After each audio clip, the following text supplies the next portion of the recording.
Hi students, welcome to GATE Academy. कैसे हैं आप लोग? कल जो दो क्वेश्चन था पावर सिस्टम का, उसका हम आपको सॉल्यूशन अभी बता रहे हैं। आंसर भी किए हैं आप लोग में से कुछ लोग, ठीक है। सही आंसर है बहुत लोगों का, ठीक है। तो देखो अभी जो है ना, और अभी हम ऐसा नहीं करेंगे कि डायरेक्ट तुरंत आंसर हम आपको बता देंगे। हम आपको थोड़ा सा उससे रिलेटेड चीज़ भी बताएंगे, कुछ कॉन्सेप्ट भी बताएंगे, क्योंकि अगर आप यहाँ पे आए हो तो आपको कुछ सीखना चाहिए आपको, ठीक है। तो देखो दो क्वेश्चन था कल हमारे पास। पहला क्वेश्चन था कि वोल्टेज रेगुलेशन अगर किसी ट्रांसमिशन लाइन का, शॉर्ट ट्रांसमिशन लाइन का एट 0.9 पावर फैक्टर लीड अगर जीरो था, तो voltage regulation at 0.8 power factor lead क्या होगा, ठीक है। 0.8 पावर फैक्टर लीड क्या होगा, पॉजिटिव होगा, नेगेटिव होगा, या जीरो होगा, या कांट से, इस टाइप का कुछ था, ठीक है। तो हम आपको इसको थोड़ा सा डिटेल में बता रहे, ठीक है। समझने की कोशिश करना। हो सकता है कि इन सब से, ये आपको पता है सिंक्रोनस मशीन सब में भी देखेंगे आप, अगर आप जो ट्रांसफार्मर वाला भी केस देखेंगे, है ना, तो उन सब में भी जो अभी हम आपको बताएंगे वो काम आएगा, ठीक है। नेक्स्ट सेकेंड क्वेश्चन ही मेरा कि जो ट्रांसमिशन लाइन का जो वोल्टेज रेगुलेशन होता है वो नॉर्मली कम होता है as compare to synchronous generator. Similarly transformer का जो वोल्टेज रेगुलेशन होता है वो कम होता है as compare to synchronous generator. Synchronous generator का वोल्टेज रेगुलेशन ज़्यादा होता है। वो सेकेंड क्वेश्चन था, तो उसका भी आंसर हम आपको बताएंगे अभी, ठीक है। तो पहले इसको आप देखिए।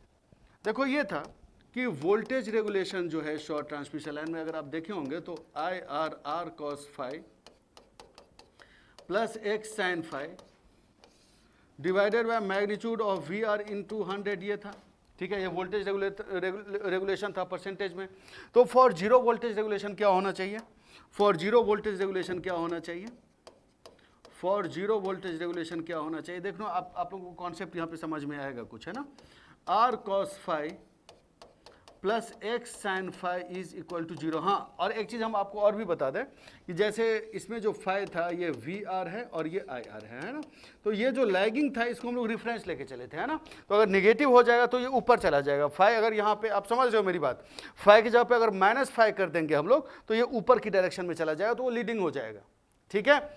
फाइव की जगह पे अगर ये फाइव अगर माइनस में आ जाएगा तो ये ऊपर चला जाएगा। फाइव की जगह पे माइनस फाइव कहने का मतलब ये ऊपर चला जाएगा, मतलब वो लीडिंग हो जाएगा, ठीक है। क्योंकि रिफरेंस ही हम लोग यहाँ पे लैगिंग को लिए हैं यहाँ पे, है ना। तो R cos phi plus X N phi is equal to zero. तो मतलब ये क्या होना चाहिए, R cos phi is equal to यहाँ पे क्या होना चाहिए, माइनस एक्स साइन फाइव, ठीक है। तो मतलब यहाँ पे tan फाइव क्या होना चाहिए, तो minus R by X. tan phi यहाँ पे माइनस आर बाय एक्स होना चाहिए, ठीक है। अब हम आपको एक केस बताते हैं यहाँ पे, ठीक है। थोड़ा डिटेल में हम आपको बताना चाह रहे हैं, डायरेक्ट आंसर नहीं बताना चाह रहे हैं, है ना। तो आपको हम एक केस बताते हैं। नॉर्मली ट्रांसमिशन लाइन का जो रेसिस्टेंस होता है वो ऐसे भी बहुत कम होता है कि नहीं।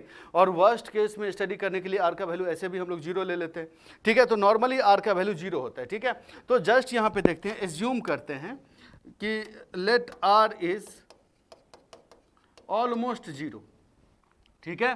तो tan फाइव ऑलमोस्ट क्या, r इज इक्वल टू, अगर हम लोग जीरो ले लें यहाँ पे, सपोज करो let r is equal to zero, तो tan फाइव इक्वल टू क्या होगा, tan phi is equal to क्या होगा, जीरो होगा।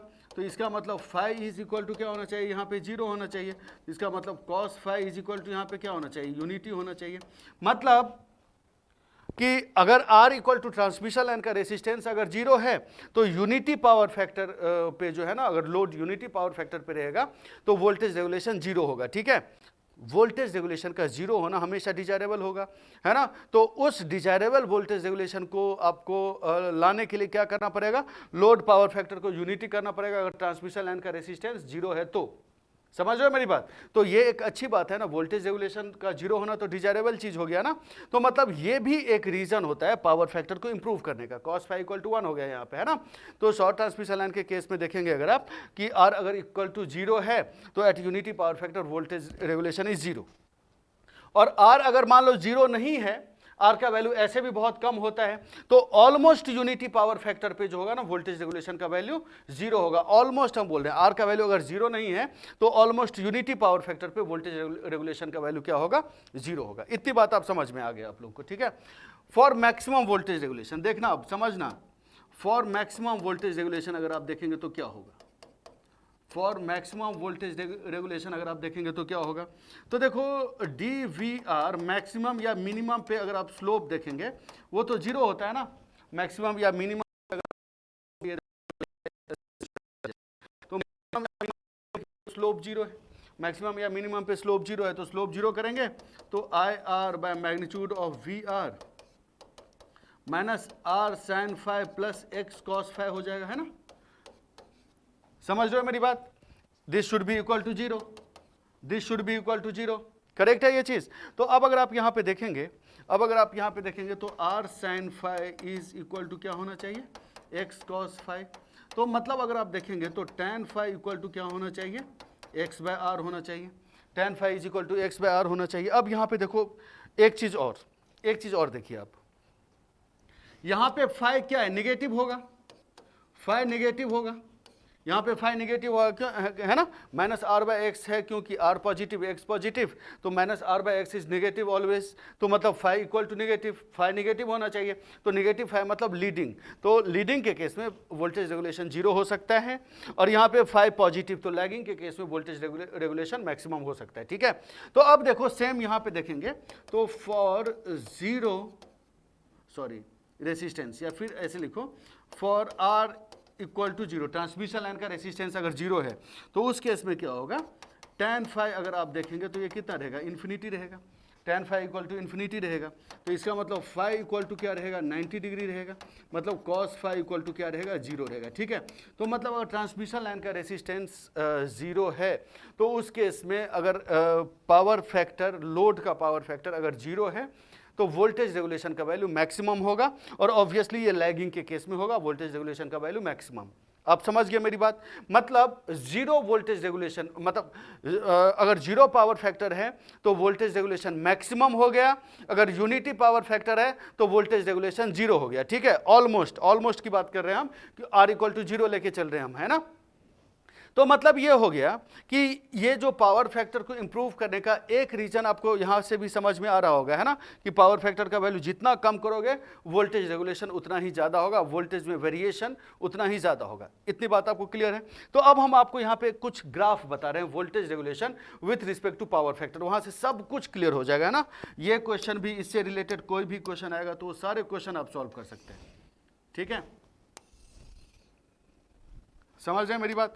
फाइव को हम लोग क्या लिए, कॉस फाइव, जो फाइव लैगिंग था उसको हम लोग पॉजिटिव लिए हुए थे, मतलब रेफरेंस लिए हुए थे, तो सपोज करो ये लैगिंग है इधर और ये इधर लीडिंग है, ठीक है। समझ रहे हैं मेरी बात। ऑलमोस्ट जीरो पावर फैक्टर पे वोल्टेज रेगुलेशन क्या था, लैगिंग के केस में मैक्सिमम था। तो यहाँ पे यूनिटी पावर फैक्टर, यहाँ पे सपोज करो 0.9, यहाँ पे 0.8, यहाँ पे 0.7 और ऐसे यहाँ पे 0.1 ले लो, ठीक है। यहाँ पे 0.9, 0.8, 0.7 इधर लीडिंग है इधर, ठीक है। तो आप देखें तो वोल्टेज रेगुलेशन मैक्सिमम कब आता था, लैगिंग पे, और almost zero power factor lagging पे, ठीक है। आर इक्वल टू जीरो था तो एग्जैक्टली जीरो पे मैक्सिमम आएगा वोल्टेज रेगुलेशन, है ना। लेकिन आर का वैल्यू कुछ ना कुछ होगा तो almost zero power factor lagging पे जो है ना वोल्टेज रेगुलेशन का वैल्यू मैक्सिमम होगा। तो सपोज करो ये है मैक्सिमम यहाँ पे, तो ऑब्वियसली अगर यहाँ पे मैक्सिमम है तो दोनों साइड डिक्रीज करेगा। तो जैसे जैसे आप पावर फैक्टर को डिक्रीज करते जाएंगे, पावर फैक्टर को आप इंक्रीज करते जाएंगे तो वोल्टेज रेगुलेशन डिक्रीज होते जाएगा, वोल्टेज रेगुलेशन डिक्रीज होते जाएगा, ठीक है। वोल्टेज रेगुलेशन डिक्रीज होते जाएगा। फिर उसके बाद देखो, अगर ये देखना, अगर मान लो r इक्वल टू जीरो होता तो यहाँ पे 1 पे आता है, ये जो ग्राफ है वो 1 से जाता, क्योंकि यूनिटी पावर फैक्टर पे वोल्टेज रेगुलेशन का वैल्यू जीरो था when r is equal to zero, लेकिन r का कुछ वैल्यू होगा तो at unity power factor voltage regulation का कुछ ना कुछ वैल्यू होगा, लेकिन बहुत कम वैल्यू होगा यहाँ पे, है ना। फिर उसके बाद इसको आप एक्सटेंड करिए, इसको आप एक्सटेंड करिए तो ऐसे जाएगा, है ना। तो ये वोल्टेज रेगुलेशन का ग्राफ हो गया with respect to power factor, ठीक है। तो अब अगर आप देखेंगे, अब अगर आप इसको देखिएगा, अब अगर आप इसको देखिएगा तो देखो अगर आप यहाँ पे तो 0.9 पावर फैक्टर पे क्या है, वोल्टेज रेगुलेशन का वैल्यू जीरो है ना, 0.9 पावर फैक्टर लीडिंग पे। तो अब देखो 0.8 पावर फैक्टर लीडिंग पे क्या होगा, वोल्टेज रेगुलेशन का वैल्यू नेगेटिव है ना यहाँ पे। 0.95 पावर फैक्टर लीडिंग पे क्या होगा, वोल्टेज रेगुलेशन का वैल्यू पॉजिटिव, ये ग्राफ थोड़ा ऐसा होगा, वोल्टेज रेगुलेशन का वैल्यू पॉजिटिव होगा। समझ रहे हो मेरी बात। तो ये सब चीज जरा आप लोग ध्यान में रखिएगा, इन सब पे आप लोगों से क्वेश्चन पूछा जा सकता है, ठीक है। ये सब चीज़ ज़रा आप लोग ध्यान में रखेंगे, इन सब पे क्वेश्चन आप लोगों से पूछा जा सकता है, ठीक है, इसको याद रखना। इसका दूसरा मेथड भी है, इसको वोल्टेज रेगुलेशन पॉजिटिव होगा निगेटिव होगा, इसको निकालने का दूसरा मेथड भी है, वो जस्ट हम आपको ऐसे ओरली थ्योरेटिकली बता दे रहे हैं, आप इसको कॉपी पे खुद से करने की कोशिश करना, ठीक है। क्योंकि मेरे हिसाब से हमको जो लगता है बेस्ट वे ऑफ स्टडी यही होता है कि आप कुछ चीज़ खुद से भी सोचिए, ठीक है। जैसे फिजिक्स की बुक आती थी ना, हेलिडे रेस्निक, शायद याद होगा आप लोगों को, अगर आप आईआईटी या किसी अच्छे इंजीनियरिंग की तैयारी किए होंगे, तो हेलिडे रेस्निक की जो बुक आती थी ना, उसमें सब कुछ नहीं लिखा रहता था, ठीक है, आपको खुद सोचना होता था न्यूमेरिकल सॉल्व करने के लिए। जैसे एस सी वर्मा की बुक आती थी, है ना, उसमें थ्योरी कितना कम रहता था, ठीक है। तो एक दूसरा भी मेथड हम आपको बता रहे हैं, इसको खुद से करने की कोशिश करिएगा आप, है ना। देखो वोल्टेज रेगुलेशन जो था I R into R cos phi plus X sine phi divided by magnitude of V R था, है ना। तो जीरो वोल्टेज रेगुलेशन, तो R cos phi plus X sine phi is equal to zero, तो मतलब यहाँ पे R cos phi equal to minus X sine phi हो गया, ठीक है। आर और एक्स को आप 1 और 1 ले लो, ठीक है, तो cos phi equal to minus sine phi हो गया, तो मतलब 5 इक्वल टू यहाँ पे माइनस 45 आ गया, ठीक है। तो आपको हम पहले भी बता चुके हैं कि लैगिंग अगर था तो पॉजिटिव लिए थे, तो माइनस 45 मतलब लीडिंग, ठीक है। तो माइनस 45 पे जो वोल्टेज रेगुलेशन जो था वो जीरो था, ठीक है, मतलब कॉस फाइव 45 माइनस 45 सेम ही होगा ना। तो अब यहाँ पे बोला है कि पावर फैक्टर डिक्रीज हो रहा है 0.8, मतलब फाइव का वैल्यू इंक्रीज हो रहा होगा, तो मतलब कॉस फाइव मान लो माइनस 60 डिग्री है, उस पर आप पुट करके देख लेना कि क्या होगा, अब वैसे भी देख सकते हैं, ठीक है। तो ये मेथड था एक, ये था वोल्टेज रेगुलेशन वाला। दूसरा जो क्वेश्चन था, दूसरा क्वेश्चन मेरा ये था कि नॉर्मली वोल्टेज रेगुलेशन अगर हम लोग देखें, नॉर्मली वोल्टेज रेगुलेशन अगर हम लोग देखें, मतलब ये था क्वेश्चन मेरा, second question, voltage regulation of synchronous generator जो है ये greater than voltage regulation of transmission line बोल सकते हैं, ट्रांसफार्मर बोल सकते हैं, ठीक है। इन सब से वोल्टेज रेगुलेशन इसका जो है ना सिंक्रोनस जनरेटर का ज़्यादा था। ऐसा क्यों, सोच सकते हैं आप लोग आंसर तो किए हो, लेकिन इस क्वेश्चन का आंसर नहीं किया आप लोग में से कोई भी आंसर नहीं किया। तो देखो हम आपको बता रहे हैं, थोड़ा सा इसमें मशीन का भी पार्ट है। अगर आप देखेंगे, आपको एक चीज़ पता है, आर्मेचर रिएक्शन अगर हम लोग देखें तो आर्मेचर रिएक्शन किस में होता है, ट्रांसमिशन लाइन में हम लोग कंसीडर करते हैं, ट्रांसमिशन लाइन में होता है आर्मेचर रिएक्शन, नहीं। ट्रांसफार्मर में आर्मेचर रिएक्शन होता है, नहीं। आर्मेचर रिएक्शन मतलब डीमैग्नेटाइजिंग और मैग्नेटाइजिंग फ्लक्स, आर्मेचर रिएक्शन मतलब यही होता है ना, डीमैग्नेटाइजिंग और मैग्नेटाइजिंग फ्लक्स, ठीक है। तो आर्मेचर रिएक्शन ना आप ट्रांसफार्मर में देखे हैं, ना आप आर्मेचर रिएक्शन ट्रांसमिशन लाइन में देखे हैं, है ना। आर्मेचर रिएक्शन आप कहाँ पे देखते हैं, तो आर्मेचर रिएक्शन जस्ट आप सिंक्रोनस जनरेटर या डीसी जनरेटर सब में देखते हैं आप लोग, है ना। तो मतलब ऐसा है कि आर्मेचर रिएक्शन मतलब मैग्नेटाइजिंग और डीमैग्नेटाइजिंग फ्लक्स। और एक चीज़ हम आपको ये भी बता दें, एक जो है ना, आप जानते हैं L इज इक्वल टू क्या होता है, N phi divided by I होता है, inductance is equal to total flux linkage divided by current, है ना। तो आप देखिए जहाँ जहाँ फ्लक्स होगा वहाँ वहाँ इंडक्टेंस होना चाहिए, जहाँ जहाँ फ्लक्स होगा वहाँ वहाँ इंडक्टेंस होना चाहिए। तो आर्मेचर रिएक्शन के वजह से जो फ्लक्स है वो that flux can be other demagnetising और मैग्नेटाइजिंग, ठीक है। तो आर्मेचर रिएक्शन के वजह से जो फ्लक्स होगा उसके वजह से भी एक इंडक्टेंस होना चाहिए, उसके वजह से भी एक इंडक्टेंस होना चाहिए, ठीक है। तो अब उसके वजह से L है, मतलब क्या है, XL है, L है इसका मतलब XL है ना, मतलब जो है ना आर्मेचर रिएक्शन XAR हम लोग इसको बोल देते हैं, XAR है, ठीक है। तो सिंक्रोनस मशीन में क्या है, सिंक्रोनस मशीन जैसे ट्रांसफार्मर की बात करो आप, है ना, उसमें लीकेज है, बस लीकेज अगर आप देखेंगे तो लीकेज, लेकिन इसमें सिंक्रोनस जनरेटर की बात करें तो लीकेज फ्लक्स तो है, लीकेज रिएक्टेंस तो है, एक आर्मेचर रिएक्शन की वजह से भी फ्लक्स मतलब जो है ना एक रिएक्टेंस है। तो जो सिंक्रोनस जनरेटर का जो टोटल रिएक्टेंस होगा XS वो XL प्लस XAR होगा, है ना। तो इसका वैल्यू ज़्यादा हो जाता है, XS का वैल्यू ज़्यादा हो जाता है, ठीक है, ये XS का वैल्यू ज़्यादा हो जाता है। तो जब XS का वैल्यू ज्यादा हो जाता है, जब XS का वैल्यू ज्यादा हो जाता है, तो अब यहां पे देखना कि XS का वैल्यू ज्यादा होने से क्या होगा, है ना। तो देखो आप यहां पे कि जैसे सपोज करो ये हमारे पास सिंक्रोनस मशीन है EF और R को सपोज करो इग्नोर करते हैं हम लोग, और ये सपोज करिए VT और ये सपोज करिए JXS, है ना, यहां पे ये IA है। तो अगर आप वोल्टेज रेगुलेशन देखेंगे तो वोल्टेज रेगुलेशन यहाँ पे क्या होगा, voltage regulation of this synchronous generator EF minus V T divided by we T into 100, और ऑब्वियसली अगर आप देखेंगे तो ये सब मैग्नीट्यूड में होगा, ई एफ और वी टी। तो देखो आप केवीएल अगर आप लगाओ तो E F is equal to V T plus J I A into X S, ठीक है। तो मतलब E F minus V T अगर आप देखेंगे तो J I A into X S होगा, ठीक है, J I A into X S होगा। तो अगर आप ये देखिए E F minus V T equal to J I A into X S हुआ, तो एक्स एस का वैल्यू क्योंकि ज़्यादा है तो E F minus V T का वैल्यू ज़्यादा होगा, E F minus V T का वैल्यू ज़्यादा होगा तो वोल्टेज रेगुलेशन का वैल्यू ज़्यादा होगा, है ना। एक्चुअली अगर आप देखें, आपको एक चीज़, एक तो ये रीज़न हो गया, आप तो ऐसे समझ गए, एक तो ये रीज़न हो गया। दूसरा रीज़न ये होता है कि एक्स एस का वैल्यू ज़्यादा होना यहाँ पे अनडिजायरेबल नहीं है। आपको हम एक चीज़ बता रहे हैं, इसको समझना आप अच्छे से। एक्स एस का वैल्यू सिंक्रोनस जनरेटर के केस में अगर ज़्यादा है तो ये अनडिजायरेबल नहीं है, ठीक है।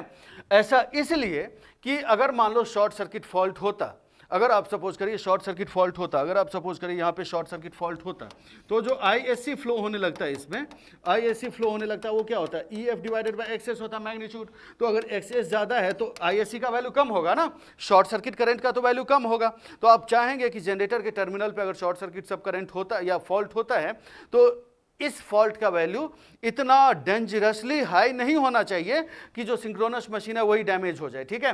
तो इसीलिए हम लोग एक्सेस का वैल्यू ज़्यादा रखना ये डिजायरेबल भी समझते हैं, डिजायरेबल भी होता है, ठीक है। तो यही रीज़न है कि जो सिंक्रोनस जनरेटर का जो वोल्टेज रेगुलेशन होता है that is more than that of transmission line and transformer, ठीक है। तो आई होप आपको ये समझ में आ चुका है, ठीक है। अब जो है ना एक और वीडियो हम लाएंगे जिसमें एक क्वेश्चन, हम डेली एक ही क्वेश्चन रखेंगे, है ना, एक क्वेश्चन पूछेंगे, उसका भी आपको आंसर करना है, कमेंट सेक्शन में ज़रूर करना, ठीक है, ज़रूर करना। इससे ऐसा होगा ना कि आपका कॉन्सेप्ट बिल्ड होते रहेगा। और कभी कभी ऐसा भी होता है ना कि जब आपको लगता है कि यार हमको ये नहीं आता है तो उसके लिए आपको जिज्ञासा एक होता है कि हमको ये जानना है ना, तो फिर इंटरेस्ट भी बढ़ता है उससे, ठीक है। तो आई होप आपको ये हेल्प किया होगा। Thank you.